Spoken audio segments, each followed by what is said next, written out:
Hey guys, I hope you guys are doing good today. If you bought Varun Beverages at any point in 2024, you must be sitting on loss nearly 20 to 40%. It was trading around 681 rupees in July 2024.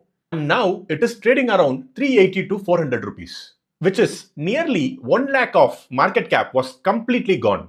The question here is like every investor is asking, what is wrong with this stock? Is that business is completely broke or the price that was always wrong? I have gone through 10 years of financial data in Screener and finally I have come up with 10 points why the stock has corrected significantly like this. It's complete data. So without wasting any time, I would like to get into the video. Before that, if you're new to my channel, please do subscribe it. Let's go. Hey guys. Let's start with the point number 1, the PE ratio. It was trading at 100x. That is where exactly the fall was started. In early 2024, the Varun Beverages PE, it was roughly trading around 80 to 100x. I will just give you certain context. Hindustan Unilever, which is a popular stock in FMCG, that is trading at 50 to 60x. It has consumer global staples, that is like something like 25 to 30x. Basically, the Varun Beverages is a bottling company. It takes Pepsi concentrate, bottles it, and finally they will deliver it. This is something an excellent business, but 100x PE is something like we cannot even take it up. When you look at the screener, in 2020, the EPS of this particular stock is, which is approximately 1 rupee. And the stock, it was trading around literally 81 rupees with a roughly PE at around 80x, something like that. By 2024, the EPS of this particular stock, it is something like 7.63. Still, it was a higher PE, which is like 83x. The business was compounding the profit, and in parallel, the market was also compounding the expectations. That is something far beyond what fundamentals is justified. That 80 to 100x of price to earning, that is the origin of every correction. Point number 2, the QIP shock, which is something 7,500 crores of new shares. In October 2024, just after 3 months of all-time high, the Varun Beverages board, they have approved the QIP, basically qualified institutional placements, which is up to 7,500 crores. The floor price was set to 594 rupees per share. The actual issue was priced in 565 to 595, which is completely leading to approximately 4% of the equity dilution. When you look at this strategically, this was something completely a right move. When you look at the borrowing, it fell from 5,431 crores to 2,826 crores in 2024. This is something nearly 50%. When you look at this, the balance sheet, it has become super strong. But here is the problem, the rising capital at 83px. The sophisticated institutional buyers, they received in between 565 to 595. They are now sitting at the loss of 30%. That the supply overhang doesn't clear quickly, 62% to 60%. Many investors, they misread that promoter is exiting. What I understand is, it is something QIP dilution and they were not selling anything. But the perception in the market, it was completely different. Point number 3, the revenue growth, it was dropped to 30% to just single digits. Between 2022 and 2023, the Varun Beverages growing revenue over to 30% CAGR. Just look at this particular number. It was started at 6,452 crores to 8,823 crores to 13,173 crores to 16,043 crores. Finally, it was landed at 16,043 crores. So each year it was better than the last year, but the trailing 12 months of revenue as of the latest available period, which is approximately 21,000 crore plus. This is something growing at around 8%. When you look at from the quarterly period, the Q2 calendar year of 2025, the volume, it declined 3% year on year. For a stock, it priced at 80x PE, even a slowdown punished them very severely. So, the Varun Beverages didn't fail. The growth is somewhat normalized. The price was built on exceptional growth and continuing forever. That particular assumption, it broke and the stock, it followed it. Point number 4 is competition. It was the only listed PepsiCo bottler in India. If you wanted a beverages distribution exposure, you had no choice. That premium is under pressure now. Hindustan Coca-Cola Beverages, named as HCCB. This is widely discussed as a potential IPO candidate. If this list, investors will have a direct valuation benchmark for the bottling business. So, the Varun Beverages, the scarcity premium will disappear. This threat itself is enough to compress the multiples. 72% of the Varun Beverages revenue, it comes from India. That is the battleground for them. And now the battlefield just got more crowded. Point number 5, the Africa gamble. Actually, they deployed 4,000 crores and the return is completely pending. When you look at the Varun Beverages investing cash outflow in 2024, which is 4,300 crore rupees. That is largest single year the capital deployment in the company's history. Over 4,000 crores was invested across multiple African markets, South Africa via BevCo, Tanzania, Ghana and the DRC. On top of that, they have spent 2,100 crore to acquire Twiza in South Africa. This was announced late 2025 and it was completed in 2026. This is somewhat bold and strategic move when you look at the Africa's beverages market, which is under-penetrated. The per capita consumption is a fraction of India. The management was completely right about this particular opportunity. But the market price near-term return, it's not 2030 payoff. South Africa, they have faced currency headwinds and the margin pressure in 2025. Some deals, it took longer than expected to integrate. The DRC was still ramping up the volumes. Africa, they added this at the top line, but they also added capital expenditure, cost and the execution risk at the same time. When you look at here, this story is real, but the return is not yet fully visible. Okay, let's see what is point number 6. Monsoon disruption. Weather is a material business risk.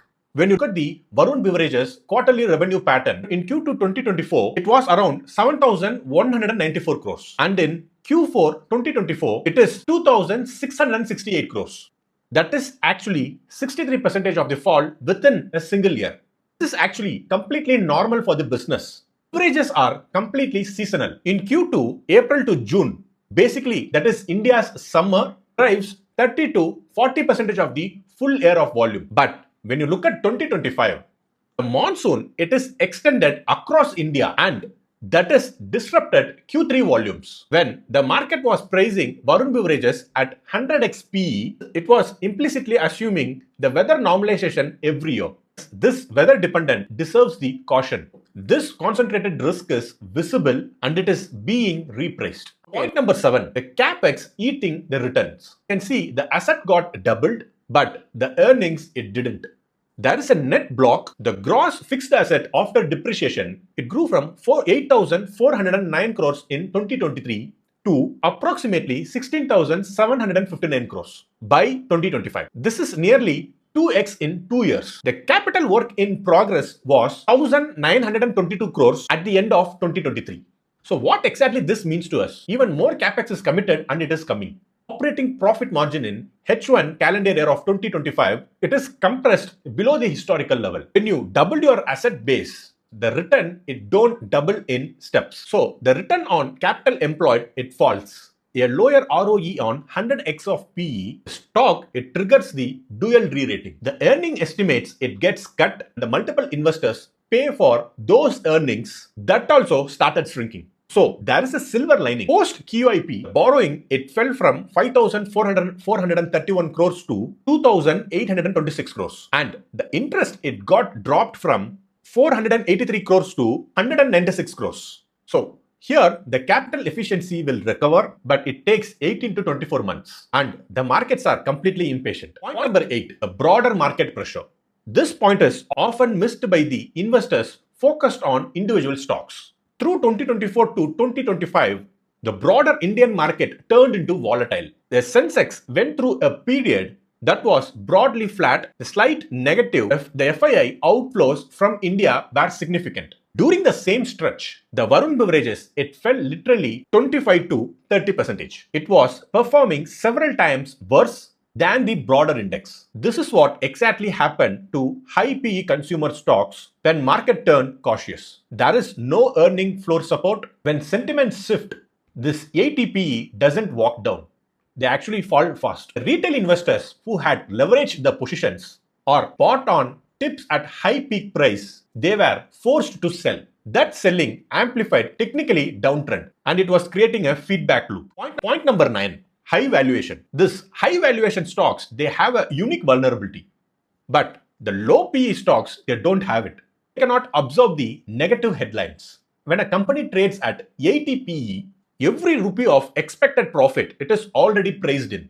There is no discount left. For example, a governance concern, a regulatory filling, and a management change, anything as such, or an analyst downgrade, it triggers outsized selling because the institutional investors, they apply something called headline risk discount. They reduce the exposure first and then they will ask the question. For a Varun Beverages, any uncertainty around the promoter governance, management continuity, or the regulatory environment in India and South Africa, even that is unconfirmed, it gets amplified when the starting valuation is at 80x. Fundamentally, the strong business can still fall 30% on perception. This is the structural risk of the high PE investing. Point number 10, the 1200% run in 4 years. Here is the single number that explains every point I made. When you look at from April 2022 to July 2024, the revenue, it grew approximately 3 times. The net profit, it grew approximately 6 to 7 times. The stock price, it grew more than 10 times, which is over 1000%. The stock was running ahead of business by a factor of roughly 2x. Look at the business today. The trailing revenue, which is approximately 21,000 crores, and the net profit, that is approximately 3,000 crores. And the borrowing, it is down literally 50% from its peak. The distribution, they have 3.5 million retail outlets. And the manufacturing, they have 40 plants across multiple countries. So, the business is not broken. Only I can understand is the price is super high. And that is now correcting. Okay, now we have come to the final part of the video. CLSA, they are targeting 770 rupees for the stock. And Motilal Oswal, they are targeting 550 rupees for the stock. And the stock currently, it is trading in between 380 to 400 rupees in range. For a business growing profit, which is like 15 to 20% annually. Along with that, they are improving their debts and the PepsiCo franchise, it is not going away. The fair value for this particular stock is somewhere in between 450 to 600 at reasonable price. But the market, it has overshooted to this downside too. My view on this particular stock is we have to wait for this stabilization. If you are a long-term investor, I think you can start buying the stock systematically. What I understand here is the business is intact. The 1000% of the gain in 4 years was always going to correct. It has and it is correcting now. So the question here is whether you are buying on this correction or waiting for the next round. If this analysis is helpful for you, please do hit like button and do subscribe my channel and please do share to your friend. We'll see you on another good video. Thank you.